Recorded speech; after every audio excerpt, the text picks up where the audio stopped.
Have you had a chance to watch the footage, Jerry? Yeah, I did, Muldoon. What do you think? Have you seen anything like this before? Not with the Dilos, no. What exactly did the foreman say to you he saw? He said it spat at Manuel. And Manuel was on the retaining wall? Yes, we're talking some 50 feet up, Jerry. Wow. He said it spat something, hitting Manuel in the face. The man begins screaming, complaining he can't see. He said he stumbled blindly towards the barrier and fell over the wall into the enclosure. Yikes, that's crazy. He survives the fall, tries to stand, starts shaking, and then the foreman described him as not moving. I sounded the horns. You know more than anyone how the Dilos are pretty responsive to the horns. And Arnold told me all of them are in the holding pen now. Where are they taking Manuel? Probably Bahia and Nasco. Okay. Where are you now? I'm heading to the holding pen to see what I can find out, Jerry. To the rear of the river cruise is the Dilophosaurus holding pen. This pen is used to round the animals. Jerry Harding accidentally discovered that the Dilos are particularly responsive to the sound of horns. So horn recordings are blasted from speakers around the Dilo paddock that help herd the animals into this holding pen. The pen is deliberately maintained several degrees cooler and at a lower light level than the surrounding paddocks because the Dilophosaurs carry a known genetic skin disorder, which leaves their skin unusually susceptible to ultraviolet exposure. Prolonged sunlight results in rapid sunburn, blistering, and possible secondary infection. For that reason, shade is paramount in their enclosure. You'll notice that within their enclosure is dense canopy cover. Artificial and controlled lighting cycles limiting UV exposure. The cooler, darker environment keeps the animals calmer, reduces pacing, and prevents visible skin damage. It's quite a small area, and there are 7 animals in here. The Dilophosaurs are painfully shy dinosaurs. InGen made 2 batches of them, and Henry Wu was quick to jump on the idea of having the most up-to-date recreation, and began work on sequencing the genome of Dilophosaurus sinensis, the newer of the Dilo species, fossils of which having been excavated as recently as the 80s. This species is smaller, and there's 4 of them in here. Hammond saw the 4 adults Henry had recreated and wasn't too impressed. He insisted Henry genetically engineer the Dilophosaurus weatherilli, the larger of the 2. 3 of them were cloned, and both species live in this same enclosure here at Jurassic Park without issue. I want to show both species if possible. Both are nocturnal, so it's very likely that they are sleeping at the moment. Here we go. This is Dilo sinensis, the smaller species. These guys are less prone to the sunburn skin issue, yet I have witnessed peeling between the crests if they're out of the shade for prolonged periods of time. These guys grow to about 4 foot tall and are mostly timid, yet they start to become curious about you pretty quickly if you hang about them for a bit. However, they tend to be pretty quiet most of the time. Sorry, girl. Back to sleep.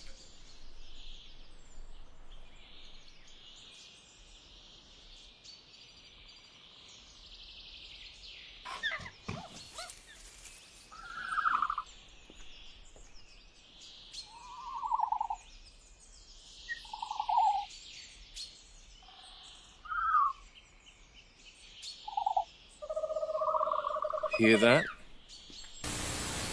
If you didn't know there were Dilophosaurs here, you'd be forgiven in thinking that what you're hearing is the hooting of an owl. But it's no owl. That's the call of Dilophosaurus weatherilli. They actually creep me out. Like I said, they're the larger of the 2 species, but they're actually quite attentive to people. I would say the closest thing to them would probably be Australia's cassowary. But they are quite remarkable animals. They tend to deeply focus on their handlers and study them closely.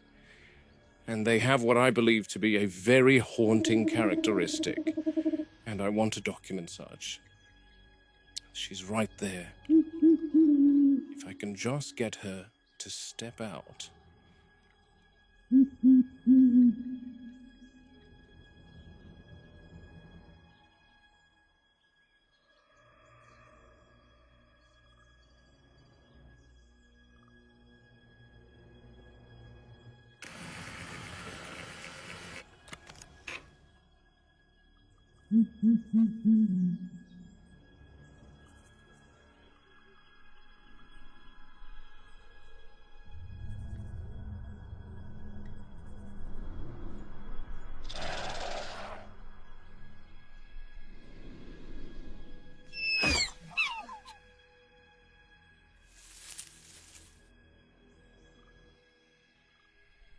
Shit! And this is why they creep me out. See this behavioral display?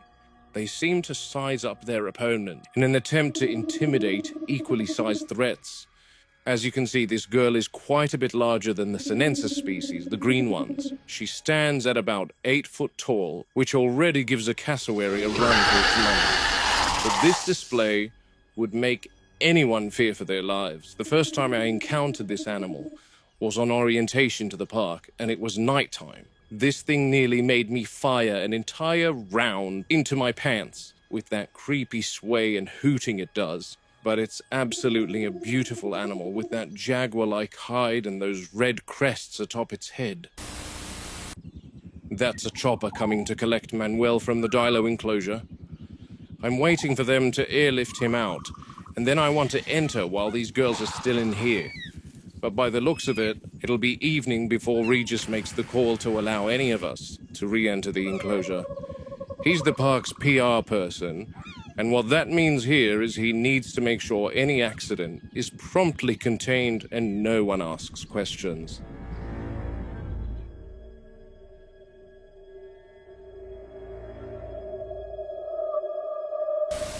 I'm now in the Dilophosaur enclosure proper. This habitat is currently part of 2 major rides at the park, the electric vehicle tour and the jungle river cruise. The back end of this paddock leads up to the retaining wall that poor Manuel fell off. I've become so curious to see something that I thought I saw when I first peered down off the wall, and then later thought I spotted in the footage.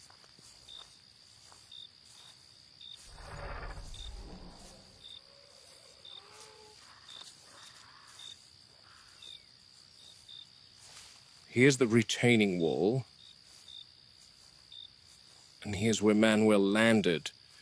The poor soul's helmet is still in the water. And this is the interesting part that I wanted to take note of. This black substance pooling around the helmet. Let me take a closer look.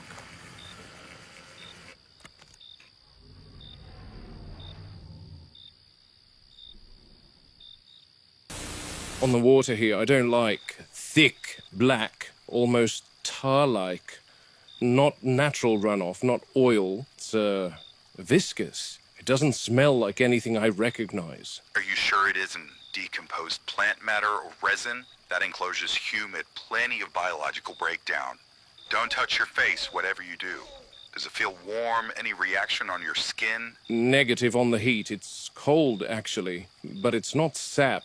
Sap doesn't coat like this. It's not like honey. Dilophosaurs aren't known to excrete anything like that. Are there injuries on the dilos? Any signs of illness? That's the troubling part. I checked them after we herded them into the holding pen. Clean, alert, no visible trauma, no lethargy. Yet this substance is on some of the railings atop the wall Manuel fell from. I can easily understand slipping on something like this. You're implying some kind of defensive secretion, Muldoon. I'm moving in deeper, Jerry. I'll sweep the perimeter first, then work inward. If there's more of that substance, it won't all be on bare rock. Proceed slowly. Dense vegetation traps residue. Anything expelled with force will settle low once gravity takes over. Watch for patterns, not just accumulation. Smears and streaks, pooling at the base of stems. That's where behavior leaves its fingerprints. Water's cloudy here. Silt and organic matter, but nothing stands out yet. No sheen on the surface, no discoloration. If this were waste runoff, I'd expect a gradient. There's nothing consistent. That's why the lower vegetation matters, Robert. Fecal waste follows predictable patterns. It breaks down quickly in water, disperses evenly, clings loosely to plant matter. You'd see diffuse staining, microbial bloom, a smell, ammonia, sulfur compounds. It certainly wouldn't appear elevated unless carried by flood surge, and the jungle river hasn't flooded to that scale. So if it's concentrated under the brush... Then it suggests deposition, not runoff. I'm checking the bases now. Nothing, just rot, mud, and insect life. Normal decay. If this substance was here recently, it's not widespread. Whatever happened, it happened in a narrow corridor. That narrows the event window. It means the worker didn't stumble into a contaminated area by chance. He intersected it.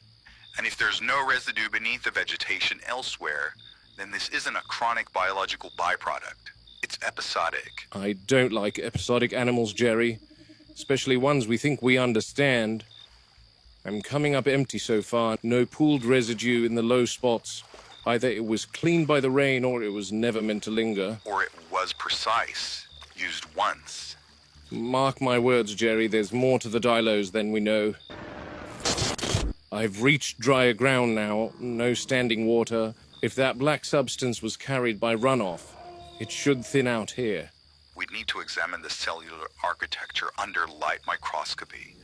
If it's fecal in origin, you'll see fragmented plant cells, microbial colonies.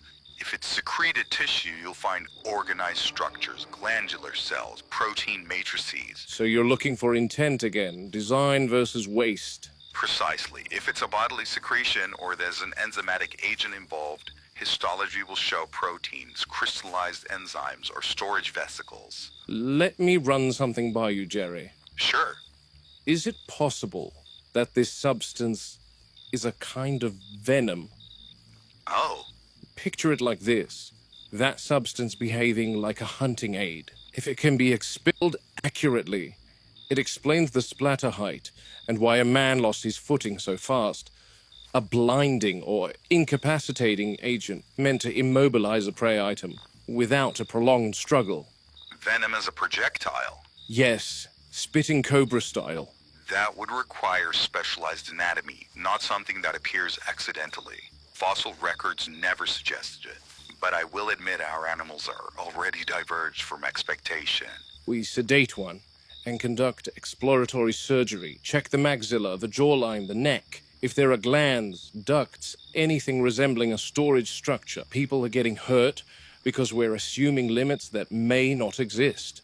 Muldoon, you know John would kick up a stink about putting one under the knife for the sake of exploration. True, but let's say he's on board and we confirm anything even close to the idea of these animals being venomous. Containment protocols must change immediately.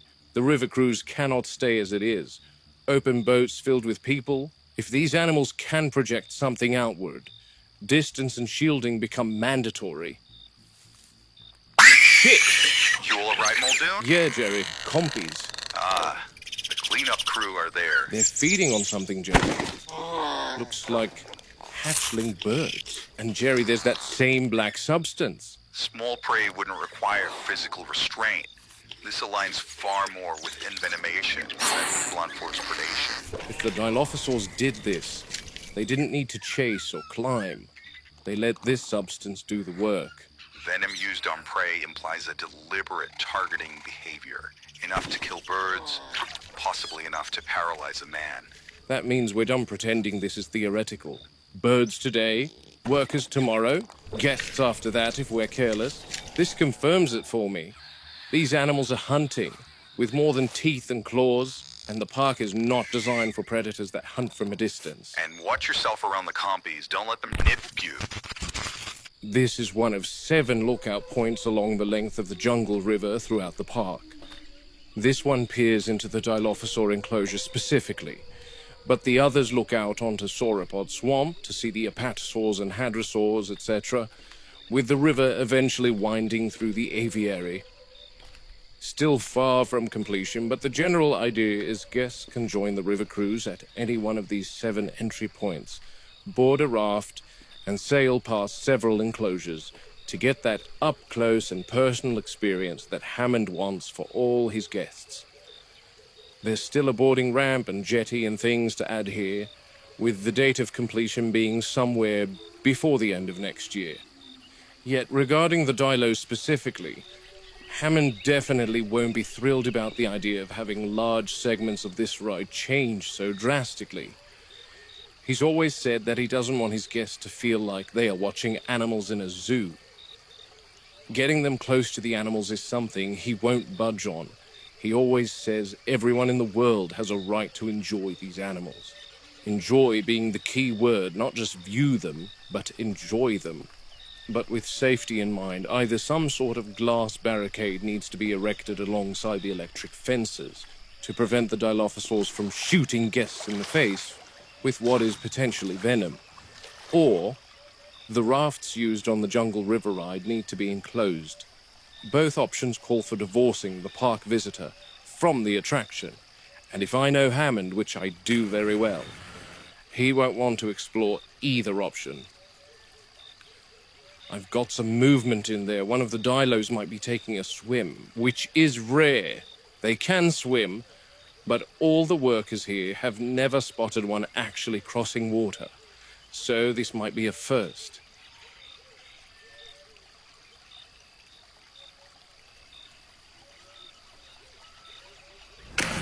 No way.